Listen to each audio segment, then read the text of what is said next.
El país, por ejemplo, está ubicado en la ruta de los huracanes tipo Cabo Verde que se forman en el Atlántico. Y están los riesgos sísmicos, que también son permanentes. Pero el tema no es permanente. Nace, se diluye en el tiempo y ha vuelto a ponerse en la palestra tras la desgracia ocurrida, lamentablemente, en suelo de nuestra hermana nación Venezuela. Los resultados están a la luz. Un doble sismo, un doblete sísmico. Y hemos visto las infraestructuras, edificios, sector privado, sector público, derrumbados con las concernientes consecuencias humanas y materiales. El país también ha tenido movimientos sísmicos en estos últimos días y ha habido movimiento en diferentes partes del mundo. Es por eso importante tratar con los especialistas los temas de interés. Y es para eso que tenemos hoy la presencia, el regreso, mejor dicho, porque la habíamos tenido recientemente hace un buen tiempo, de un amigo profesional que, además de ser ingeniero civil estructuralista, ha decidido ir más allá y especializarse todavía mucho más en la ingeniería sismorresistente y en el amortiguamiento de estructuras. Con el ingeniero Wilson Encarnación, que pertenece a una generación valiosísima de ingenieros civiles que en muchas áreas pues han estado aportando al país desde el sector privado. También conoceremos su opinión sobre la mejora o la falta de ella de nuestros propios controles en la parte pública. Vamos a conocer, a profundizar este tema, qué se está haciendo, qué está ocurriendo en el mercado. ¿Tenemos infraestructuras seguras en caso de que ocurra un movimiento sísmico potente en el país? Wilson, bienvenido, hermano. Saludos, muy buenos días para todos. Feliz y bendecido. Tengo amigos que lo bautizaron ingeniero fulano. Y contento de estar aquí en la cabina con este gran equipo y a la orden para todos los oyentes que nos escuchan por los diferentes medios. Vamos arriba a aprovechar este hombre. Ingeniero, sé que es de su conocimiento que el nuevo Código de Construcción incorpora el código sísmico y con ello pues la obligatoriedad de hacer estudio de suelo, de acogerse o adaptarse a un diseño específico, materiales y formas y demás. Y pues esto implica un cambio grande, porque también obliga al Ministerio de la Vivienda, creo que es al Ministerio de la Vivienda que le toca la clasificación de las edificaciones.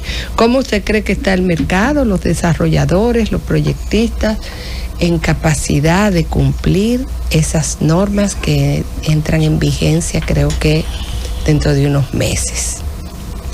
Bueno, la norma ya entró en vigencia, en realidad. ¿El Código de Construcción? El Código de Construcción nuevo ya está en vigencia, sí. Lo que pasa es que están dando un año de transición. Exacto. Para poder... Sí. Vigencia es cuando tenga vigencia plena. Pero ahora mismo el que quiera... Está ya publicado, aprobado, promulgado. El que quiera hacer un diseño agarrándose de ese nuevo código, claro, lo puede Pero hacer. La vigencia es cuando es obligatoria para todos. Sí, fíjate, nosotros en el 79 fue que tuvimos la primera reglamentación, por decirlo así, con el ingeniero Coromina Pepín, que era el director de Obras Públicas en ese momento, y se hicieron unas reglamentaciones provinciales. Luego entonces tuvimos que esperar al terremoto de Haití en el 2010 para hacer un reglamento, el cual pues no fue del todo el mejor, pero fue una mejora exponencial para lo que teníamos. Ahora viene este nuevo código, que es una mejora del reglamento R001, pero también incorpora el reglamento 028, que es de acero, el 033, que es el de hormigón, el 029, que es el de madera. O sea, todos los códigos, el de mapotería, que es el R027, los acumula en uno solo.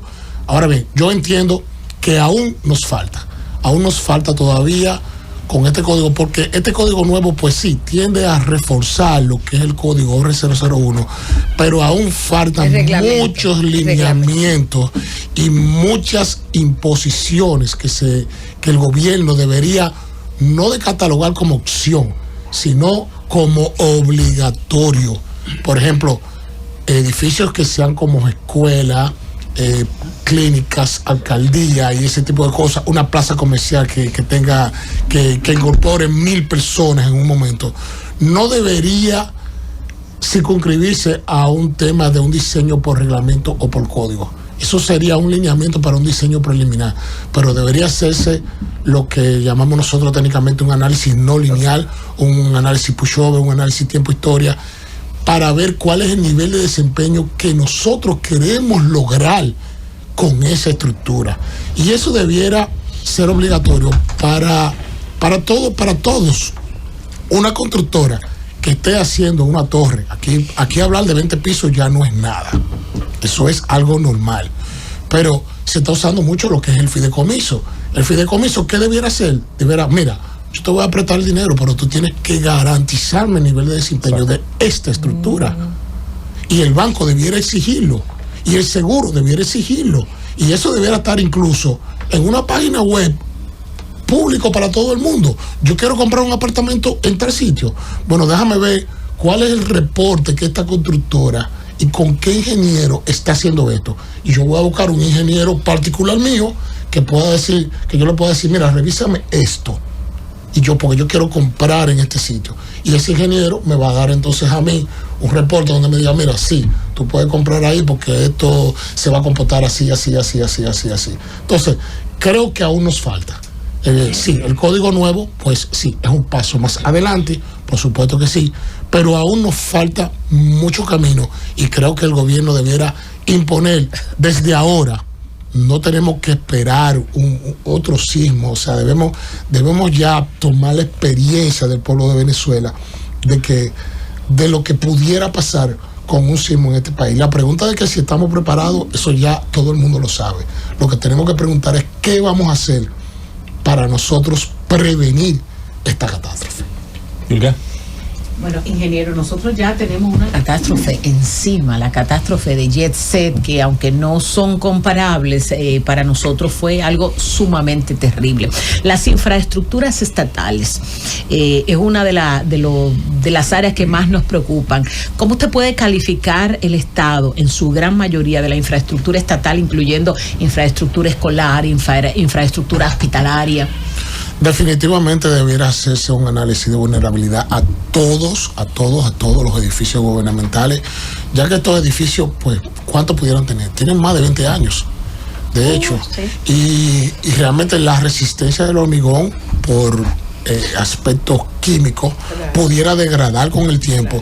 Y no solamente los gubernamentales, todo el mundo que vive en un edificio, pues cada 5 años, cada 10 años, como lo entienda, debiera hacer un análisis de vulnerabilidad para estar seguro de dónde está viviendo.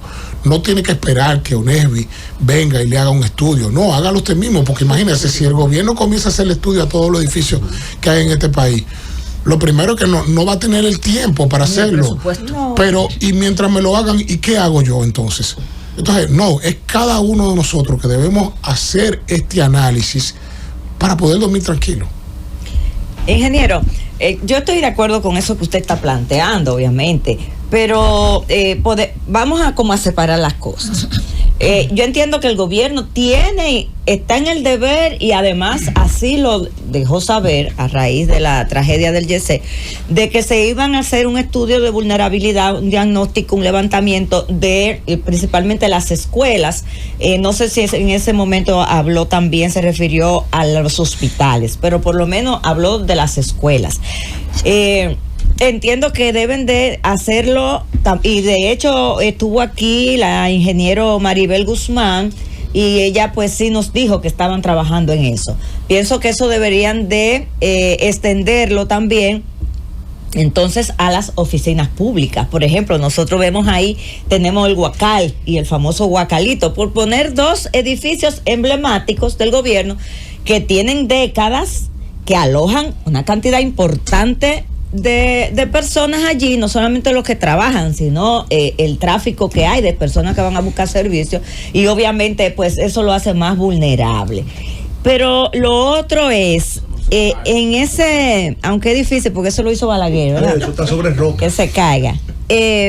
Pero hay que identificar las vulnerabilidades, y para eso tú tienes que hacer el diagnóstico de todos. Con respecto a las edificaciones de ahora en adelante, a partir de ese nueva reglamentación, establece eso claramente, por ejemplo, que todo el que hace un edificio en una zona vulnerable está obligado a hacerlo con el sistema antisismo. Igual, por ejemplo, las edificaciones que va a empezar a hacer el gobierno a partir de ahora, sí, también, dependiendo del lugar donde se vaya a construir, establece eso, pero si lo establece con la claridad que se necesita, o eso queda al buen juicio de cada quien. Realmente todavía no lo establece así. Y vamos a ver algo. Existen zonas más vulnerables que otras, pero cualquier zona es vulnerable si no tiene un buen diseño por una persona calificada. También es bueno aclarar, ¿qué es un diseño sismo resistente? Bueno, un diseño sismo resistente es para que la estructura no colapse y se salven las vidas humanas. Esto es la primera filosofía de un diseño sismo resistente, de que no hayan pérdida de vidas humanas. Ahora bien, con las estructuras gubernamentales, como usted mencionó, ya las escuelas se van a empezar a hacer levantamientos estructurales y reforzamientos para esto, pero con las edificaciones que hay de ahora en adelante, pues todavía están a juicio del constructor, del ingeniero que vaya a diseñarlo. Y lo que entiendo es que, como dije anteriormente, para edificios de importancia y edificios de cierta altura que vayan a aglomerar una cantidad de personas, debe ser obligatorio, no un sistema sismo resistente, no, aparte del sistema sismo resistente, un nivel de desempeño de ocupación inmediata. ¿Qué significa? De que yo no voy a tener daños en mis elementos estructurales y ante un sismo extremo yo puedo ocupar esa estructura y sin tener ningún peligro de que cuando venga una réplica eso vaya a colapsar. Entonces, imagínense ustedes que en un hospital nosotros digamos, sí, lo hicimos para que no colapse, pero va a tener daño.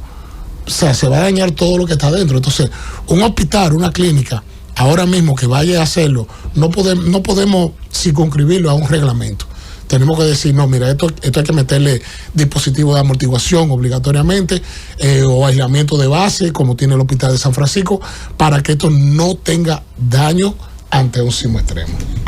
Ingeniero, usted es una persona sumamente calificada y quiero felicitarlo por la manera clara en la que ha expuesto sus respuestas. Es decir, felicito a mis compañeros y lo felicito a usted. En la isla tuvimos un terremoto categoría 7 en Haití. En ese terremoto, las obras que quedaron en Haití en pie estuvieron las realizadas por la República Dominicana y la de la Embajada de los Estados Unidos. Es decir, prácticamente hasta el Palacio de Haití se fue a pique. Tenemos puentes en República Dominicana de la era de la tiranía que ya no están en uso, que prevalecen cuando hay una crecida de río, y nuevos que hicimos se lo llevan. Hemos tenido concursos para entregarle obras como las escuelas, que muchas veces la ganan ingenieros que se acaban de graduar, para alojar nuestros estudiantes, miles de niños y maestros. ¿Cómo pondera usted que debe hacerse ese diagnóstico? Es decir, yo comparto los puntos de usted sobre las edificaciones. Ahí la salvación es individual. Si usted puede dar 300,000, 200,000, 150,000 dólares por un apartamento, debe pagarle una supervisión y una inspección. Pero ¿entiende usted que debe hacerse, que se deben seguir haciendo esos concursos, o que se requiere una inspección más sistemática para garantizar que estos inmuebles puedan proteger la vida en un país donde tenemos falla sísmica evidente y activa? Fíjate, en el Ministerio de la Vivienda existe una lista de profesionales calificados por ellos para hacer este tipo de estudios, tanto levantamiento estructural como análisis de vulnerabilidad. Entiendo que cada promotor y también el gobierno pues debiera tener una supervisión con estos tipos de ingenieros para garantizar de que las obras nuevas, ¿verdad?, pues cumplan con lo que es control de calidad y todo eso. Se hace. Pero vuelvo y repito, se circunscribe ante un diseño por reglamento. Mira, el reglamento me dice que si yo pongo 10, ya con eso es suficiente. Y bueno, pues ya yo puse 10, por ejemplo. Cuando en realidad pudiera ser que no, que necesitara 11, o cuando viene a ver nada más necesito 9. Dependiendo del terreno. Dependiendo del terreno, dependiendo el tipo de estructura, dependiendo de la forma de la estructura. Son muchos factores. No quiero que nos circunscribamos solamente al tipo del terreno. Sí, el tipo del terreno pues es algo fuerte, pero no quiero que nos circunscribamos a que digamos, mira, yo no compro en tal sitio porque en tal sitio ahí la tierra es mala. No, eso no tiene que ver, porque la Torre Shanghái de China tiene 128 pisos y está al lado del río. Así es. ¿Verdad? Entonces, hay dos. Sí, entonces el diseño apropiado por el suelo apropiado. Siempre hemos tenido una competencia de que en el suelo de Cibao es peor que el suelo de Santo Domingo. No, vamos a estar claros. Lo que pasa es que la solución estructural de un mismo edificio, posiblemente en la zona de Cibao, sea un poco menos económica que la solución estructural en un edificio aquí en Santo Domingo. Ahora bien, cualquier edificio que no esté diseñado correctamente se va a colapsar, lamentablemente, ante cualquier movimiento telúrico va a colapsar. Ingeniero, buenos días, pero es importante saber realmente la capacidad de los suelos en el territorio, y eso es, creo, también parte de una realidad, porque también Osiris lo ha estado planteando. Pero mi pregunta es la siguiente: pragmatismo. ¿Qué hacer hoy? Sugerencias, recomendaciones. ¿Por qué? Porque nosotros estamos ante una amenaza y hay advertencias de los profesionales como ustedes, pero las autoridades deben tomar obligatoriamente medidas. Dios nos libre, pero tienen que tomar medidas. Entonces me gustaría escuchar cuáles son tus recomendaciones exactamente que debe hacer el Estado Dominicano. Hablo del Estado Dominicano, hablo de todo: alcaldías, instituciones públicas, gobierno central, todo. Bueno, comenzar a hacer el análisis de vulnerabilidad, como dijimos, a todos los edificios, pero creo que debiera hacerse públicamente, de que el gobierno diga, mira, a tal edificio ya le hicimos esto, a tal edificio ya le hicimos esto, a tal edificio ya le hicimos esto, y que se vea el reforzamiento que se esté haciendo. Ya sea el criterio que lleve cualquier ingeniero, perfecto, que se haga el reforzamiento, y que de aquí en adelante que se obligue, como dije anteriormente, a tener un criterio de nivel de desempeño, de que no hagamos los diseños de estructura por un reglamento de construcción, sino que hagamos un diseño de estructura por nivel de desempeño, donde nosotros podamos decirle a quien compre un apartamento, a quien tenga una plaza, a comprar un local comercial, a quien sea, mira, esto no va a tener daños, o los daños que pueda tener van a ser reparables en un mes, en 2 meses, pero no va a haber pérdidas humanas, porque caramba, es demasiado traumático después que usted ha trabajado toda la vida para conseguir un apartamento y que venga un terremoto. Sí, nos salvamos, qué bueno, no se murió nadie, pero el apartamento hay que demolerlo, el edificio, porque el edificio no sirve para nada. Entonces, somos dichosos porque tenemos 14 fallas, las más activas de las que estamos esperando. Está la falla de La Española, está la falla en Riquillo y está la falla de Septentrional. La falla de Septentrional, el terremoto de la falla de Septentrional fue en 1842 y estamos esperando en cualquier momento en la zona de Cibao, estamos esperando un terremoto de 7.5. Entonces, la falla en Riquillo, por ejemplo, detonó el terremoto de Haití del 2010, también hizo el del 2021, pero en cualquier momento también detona otro terremoto. Entonces, ¿qué podemos hacer? También comenzar a educar. En las escuelas deberían educar haciendo simulacros y dando educación, qué hacer en base, cuando ocurra un tipo de siniestro como este. ¿Qué debemos hacer? ¿Qué medidas debemos de tomar? ¿Dónde debemos ir? ¿Verdad? ¿Qué ruta debemos tomar? Los ayuntamientos ahora mismo, ninguno que yo sepa, ninguno tiene una ruta que diga, mire, en caso de un sismo, para usted trasladarse a su casa, por favor, use esta calle y use estas calles. Pero nosotros vamos a coger la 27 de la John F. Kennedy y vamos a un caos. Entonces, ¿qué le vamos a dejar a las ambulancias y a los bomberos, por ejemplo, que quieren ir a auxiliar a los damnificados? Muy bien. Ingeniero, muchas personas escuchan ahora mismo a la Z y algunas tienen preocupación con lo que ha pasado en Venezuela. ¿Por qué? Porque el ingeniero Ciri de León, por ejemplo, acá en el Polígono Central ha dicho las zonas que son seguras y las zonas que son vulnerables. En esa zona vulnerable, algunas personas de Los Prados, Urbanización Fernández y otras zonas que tienen un tipo de suelo que no resiste, vamos a decir, sismos, me han preguntado, pero ¿qué se podría hacer con edificaciones ya construidas para generar una especie de protección frente a un evento de esa naturaleza? La pregunta es, ¿los edificios que ya están hechos pueden recibir algún nivel de protección frente a fenómenos de esta naturaleza? Claro que sí, por supuesto.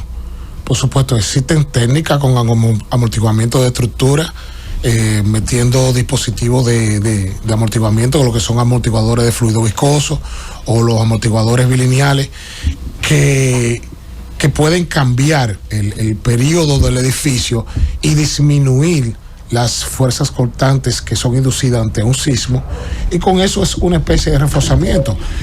Por supuesto, el ingeniero Ciri de León, como experto en la materia, pues puede decir cuáles suelos son más vulnerables que otros. Como decía el compañero, es bueno, sí, por supuesto, saber cuál es la resistencia del suelo, saber cuál es la resistencia corte del suelo, porque con eso se calculan las aceleraciones que son inducidas a la estructura.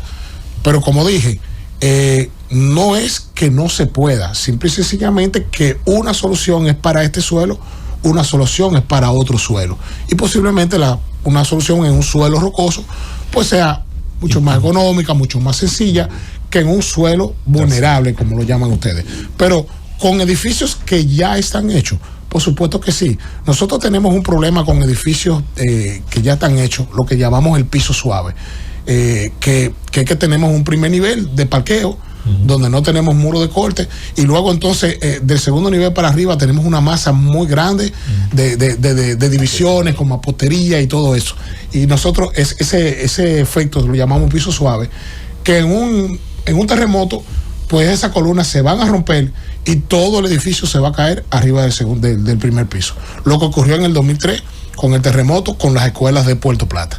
Sí. Todas las escuelas de Puerto Plata, el primer nivel colapsó y el segundo nivel cayó encima del primero, pero el segundo nivel no le pasó nada. ¿Por qué? Porque las columnas rompieron y ya la energía de sismo pues no encontró camino para seguir disipándose, y eso es lo que puede ocurrir. Entonces, ¿se puede arreglar? Por supuesto que sí, se puede arreglar. ¿Cuánto va a costar? Bueno, no sé cuánto podría costar, porque eso dependería de cada edificio, pero no podemos llevarnos de, eso es muy caro, o de dónde yo voy a sacar cuarto. A la hora de querer salvar vidas humanas, creo que el dinero pasa a un segundo plano. Ingeniero Wilson Encarnación, ¿qué está ocurriendo actualmente, mejor dicho, en el mercado dominicano? ¿Qué están reclamando dentro de los productos antisísmicos, dentro de esos modelos de amortiguadores, dentro de esos modelos de herramientas? ¿Qué está ocurriendo en el mercado dominicano? Si pudiéramos asignarle un número, un porcentaje de la construcción moderna reciente, ¿quiénes están adquiriendo y qué tipo de dispositivos? Nosotros hemos visto su perfil, donde usted participa en la demostración de muchos de esos dispositivos muy interesantes. Hay mucho material en las redes, YouTube, otras redes tienen muchas demostraciones de cómo funcionan. En el caso del mercado dominicano, edificios de viviendas, de apartamentos, de oficinas, que están requiriendo de ese experticio, de ese conocimiento y de esos productos? Realmente ahora mismo todavía el mercado dominicano, pues lo que te exige simplemente es un diseño estructural que te cumpla con las normas.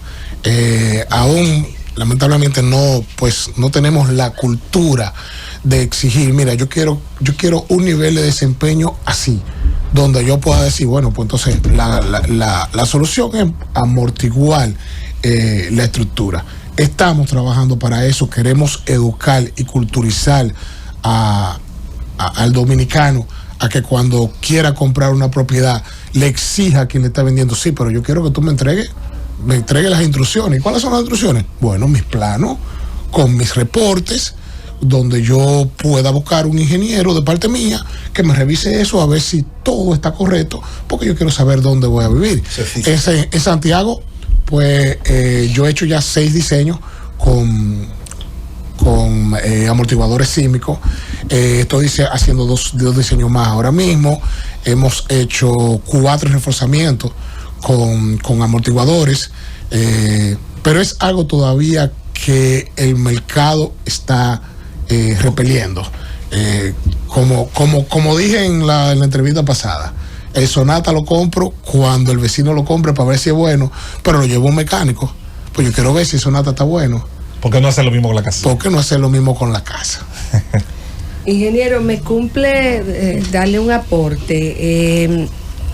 El código de construcción que incorpora el código sísmico sí establece como obligatorio no solamente la zonificación, el diseño, el estudio de suelo, los materiales, sino como primer punto la fuerza sísmica de diseño. Sin ella no se van a aprobar proyectos nuevos. De hecho, lo que se determinó es que los proyectos que estaban solicitados antes de la aprobación del código sí se iban a llevar por los reglamentos, diferentes reglamentos que usted mencionó, pero ya después que se aprobó el código, los que están ahora mismo en evaluación tienen que cumplir con esto, que no es solamente el modelo, tiene que establecer de manera clara la fuerza sísmica de diseño que fija las cargas mínimas y las fuerzas mínimas horizontales, estoy leyendo el borrador que revisé, y verticales de un sismo pueda generar sobre una edificación para mantenerla estable. Sin eso no se va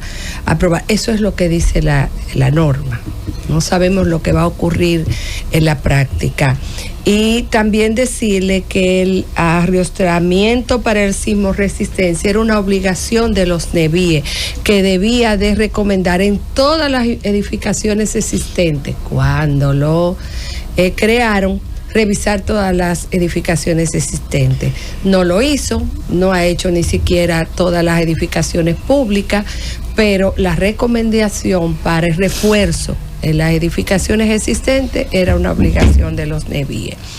El Estado está obligado a certificar, independientemente de lo que haga el particular, porque está obligado a que se cumplan las normas que ellos mismos dan para garantizar la integridad de las personas.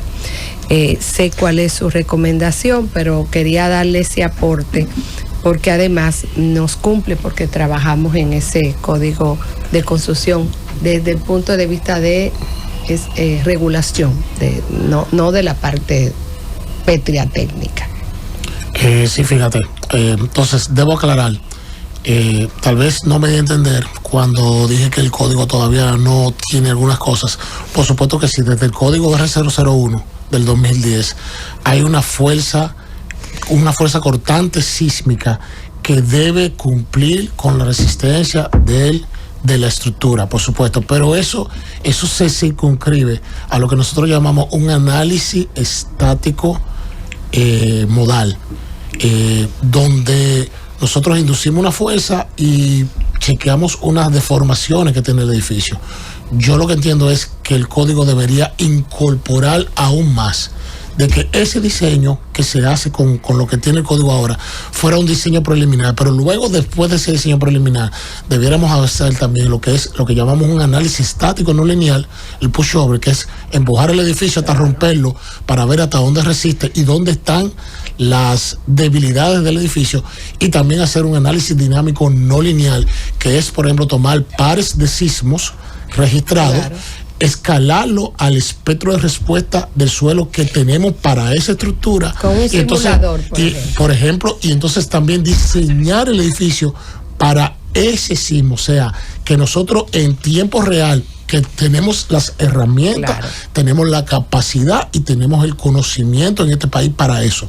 No tenemos que buscar a nadie fuera de este país. No tenemos que buscar a nadie fuera de este país, ni para arreglar el código, ni para hacer ese tipo de diseño, ni para recomendar. No. En este país tenemos más que capacidad para eso. Entonces, es lo que digo. Hay una fuerza, sí, y obligatoriamente desde el 2010 ese código te exige esa parte, pero eso se circunscribe a un nivel de desempeño de precolapso.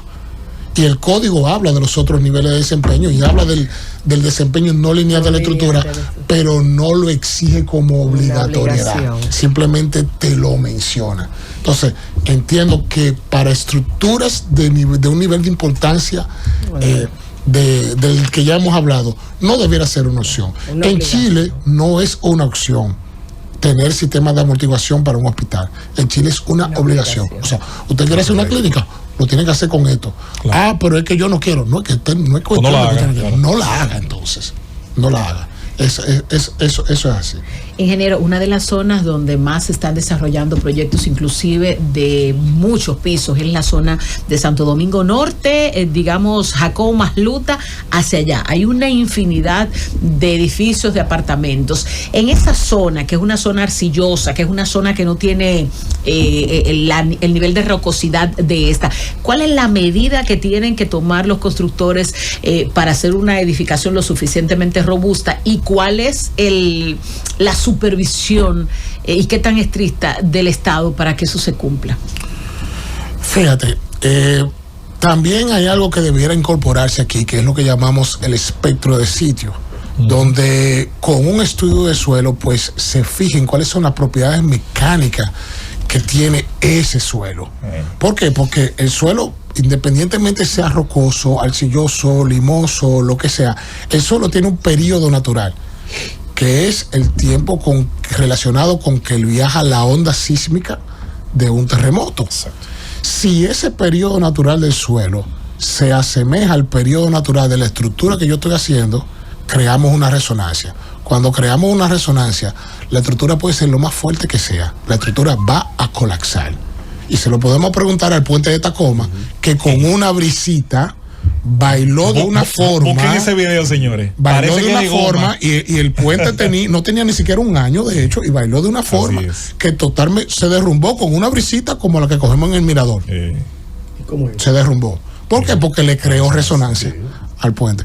Entonces, debemos establecer también rigurosidad, no solamente en el diseño estructural, sino también en el estudio de suelo, que es lo primero que debemos hacer. Yo tengo casos, clientes míos en Santiago, que antes de comprar un solar, se gastan un dinero y hacen el estudio de suelo.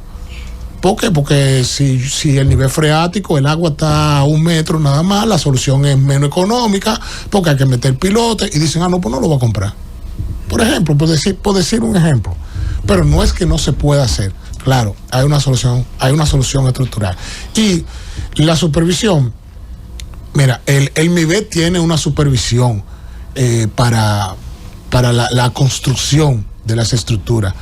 Pero no seamos mezquinos, el nivel no da abasto. No da abasto. Además, el MIBET se circunscribe a lo que pudiéramos llamar el YEC-C de Santo Domingo, pero ¿y en los barrios marginados? ¿Qué está pasando? Llega el MIBET allá. Hay unos planos, hay un profesional. No lo hay. Se está construyendo. No lo hay. Y fácilmente por área que está construyendo más que en la Lincoln. Porque cualquiera es ingeniero y cualquiera es arquitecto. Entonces, creo que las constructoras debieran también tener lo que es una supervisión privada. Hay profesionales calificados por el MIBET para esto. Tener una supervisión privada. Hay una rotura de probeta para certificar que la resistencia del hormigón sea la adecuada, donde esto se tiene que entregar al MIBET en cada vaciado, pero eso debiera ser de orden público. Decir, mira, ya yo rompí mi probeta y en la página web de mi constructora usted la puede ver, chequéala. Es de orden público. Chequéala también. Es de orden público. Julieta. Sí. Llevarlo a tercero. Ingeniero, no me queda claro si en el país hay digamos que como un mapa de la clasificación del terreno. Es decir, sabemos que hay fallas, por ejemplo, ¿verdad? En Puerto Plata hay una falla importante. Nosotros tenemos, hay una institución que tenga claramente ahí la clasificación del terreno de la República Dominicana en función de la vulnerabilidad que tenga, ya sea por las fallas que existan, ya sea por el tipo de terreno. Es decir, ¿existe eso? ¿O eso no se estila? No existe eso en ningún país del mundo. Me llama la atención preguntar, porque, por ejemplo, yo podría decir, bueno, nosotros tenemos que construir, y usted lo ha dicho aquí, se ha dicho mucho, en función del terreno. Pero está bien, pero hay una base, una data que uno pueda decir, mira, esta es la República Dominicana. En esta zona es más vulnerable por esta razón. Esta zona tiene estos niveles de vulnerabilidad. Esta es una zona segura para este tipo de construcción, para este tipo. ¿Eso existe? ¿Es posible que exista? Sí, por supuesto, sí. Claro que sí que existe. Desde el código R001 del 2010 tenemos un mapa de isoaceleraciones. ¿Eso se llama de? Isoaceleraciones. Un mapa de isoaceleraciones donde tenemos las aceleraciones para un sismo de retorno del 2% de posibilidades cada 2.500 años, que es un sismo extremo. Y esas aceleraciones son las que usamos para calcular la aceleración que se induce a una estructura en caso de un sismo. Además, para cada estructura individual existe lo que es el estudio de suelo, donde ahí te dice el tipo de suelo, la velocidad de onda, el nivel freático, todo lo concerniente a lo que es la propiedad mecánica de suelo, que yo utilizo entonces para complementar mi diseño estructural. Eso se hace, eso es obligatorio, eso sí es obligatorio. Eso incluso antes del 2010 se hacía solamente tal vez para edificios de 3 niveles y para casas eso no se hacía, pero ahora no.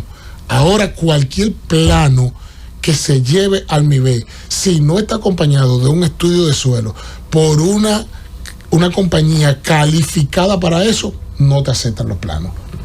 Es importante. Sí, ingeniero, como has dicho, según lo que pude interpretar, nuestro sentido de proporción debe darnos para saber que el MIBET no tiene los medios para hacer un diagnóstico de todas las infraestructuras que tenemos, las públicas y las privadas. Es decir, se requiere de que además de los constructores, la parte interesada, que quieran evaluar sus condominios, por ejemplo, en el caso de nosotros, que la mayoría vivimos en condominios, se interese en hacer un diagnóstico de la condición de su edificio y su capacidad sismo resistente.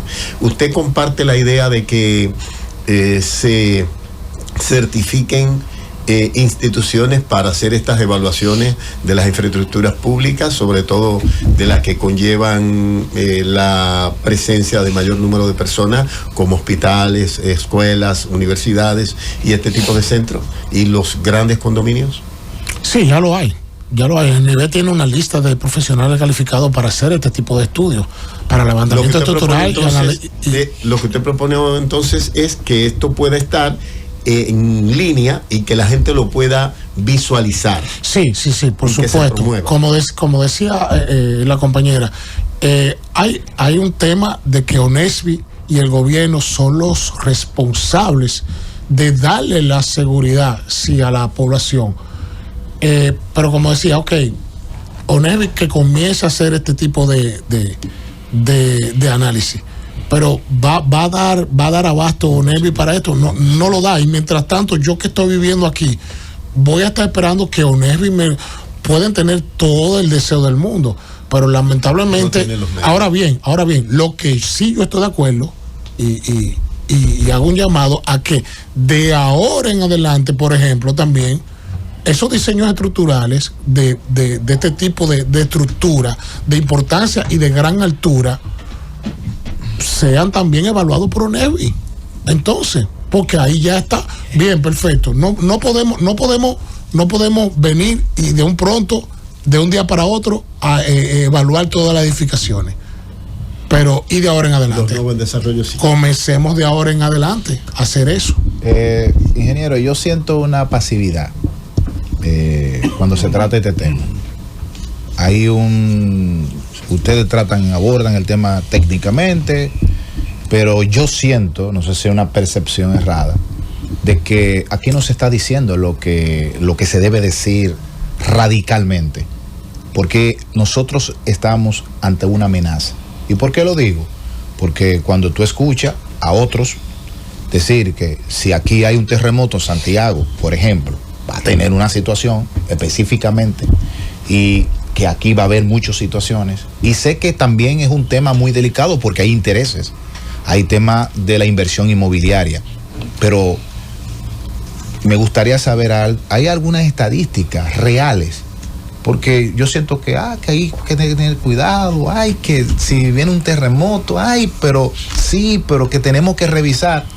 Pero nadie está diciendo, desde mi punto de vista, la verdad. No, miren, en este país lo que está pasando es esto a nivel de infraestructura. Y si aquí hay un terremoto, lo que nos va a venir es esto. Y denunciar también. Y denunciar, de hecho, ciertas cosas dentro del negocio de la construcción, de gente que construyen con vicio de construcción. Nosotros no estamos enfrentando eso realmente. Eso es lo que yo percibo. No sé si usted igual. No, por supuesto. Claro que sí. O sea, como dije al principio de la entrevista, la pregunta no es si estamos preparados para un terremoto. Lo sabemos que no estamos preparados. Y vamos a estar claros, sí. Aquí cuando venga un terremoto, la mitad de los edificios se van a caer. Discúlpeme, entonces, ¿por qué no denuncia? ¿La mitad? Sí. ¿La mitad? Pero, óyeme, la mitad de los edificios son ilegales aquí todos, pues se van a caer. Dios mío, atención portal. Hay una construcción. O sea, todas las construcciones que son ilegales, que no están hechas bajo las normas, ni están diseñadas por un ingeniero. No estoy hablando de torres de constructora, no, porque ya eso tiene un lineamiento.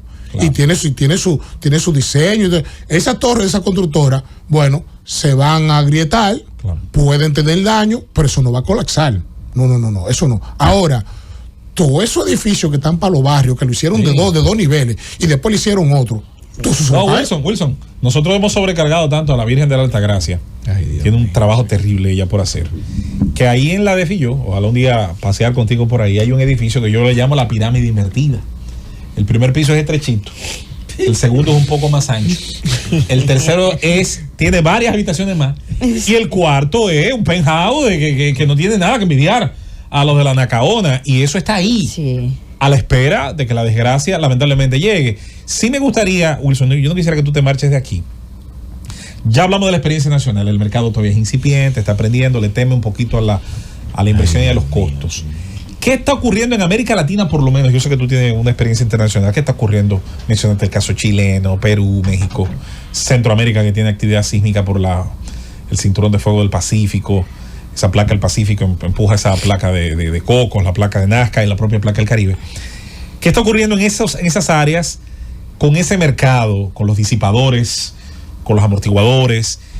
¿Qué país pudiera, tú mencionaste el caso de Chile, dónde está ocurriendo, amén de Chile, esa transformación progresiva que nosotros pudiéramos mirar como ejemplo?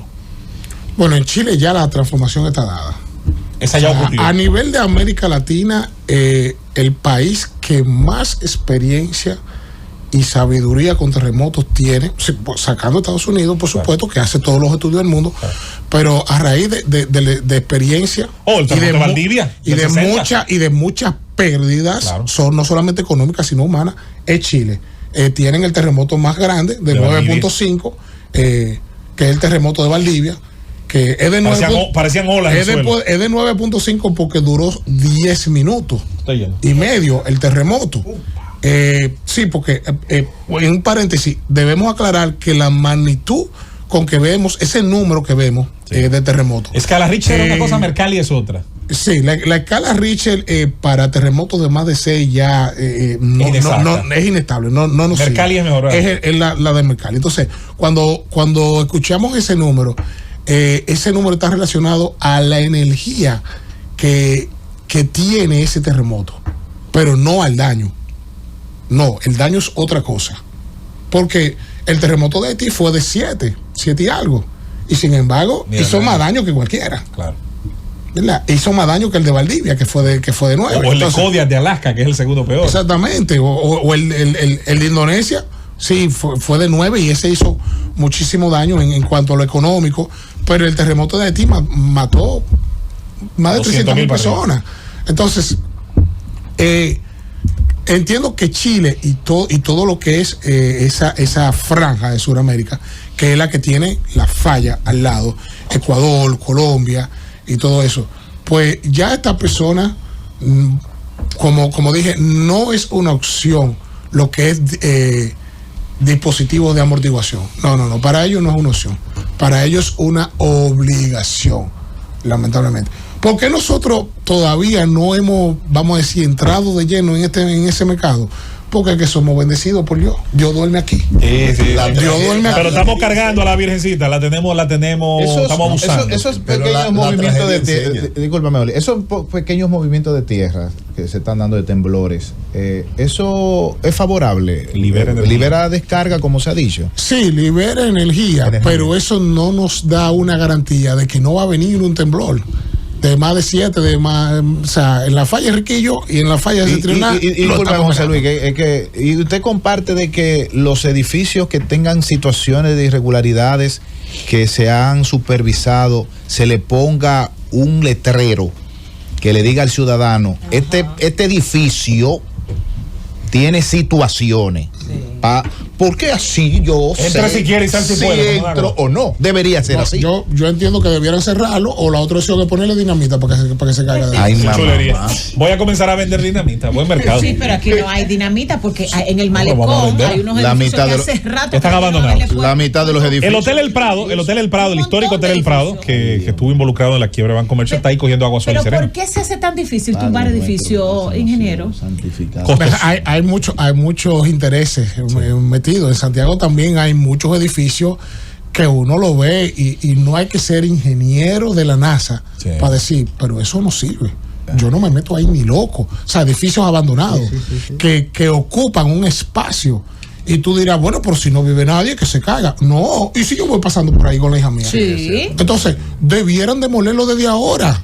Debieran demolerlo desde ahora. Es responsable. Claro, por supuesto que sí. Así es. Ahí hay que siempre está el tema de la famosa ponderación de derecho, el tema de propiedad privada, hasta qué tiempo los ingenieros pueden considerar a los técnicos y decir, bueno, a partir de tal tiempo, ya la intemperie, tomando agua, sol y sereno, tiene daño estructural, denle para abajo. Es un tema interesante, muy interesante. Había una litis también, porque luego intentó una parte volver a reencaminar la construcción en el caso de donde iba a ir el Hotel El Prado, y bueno.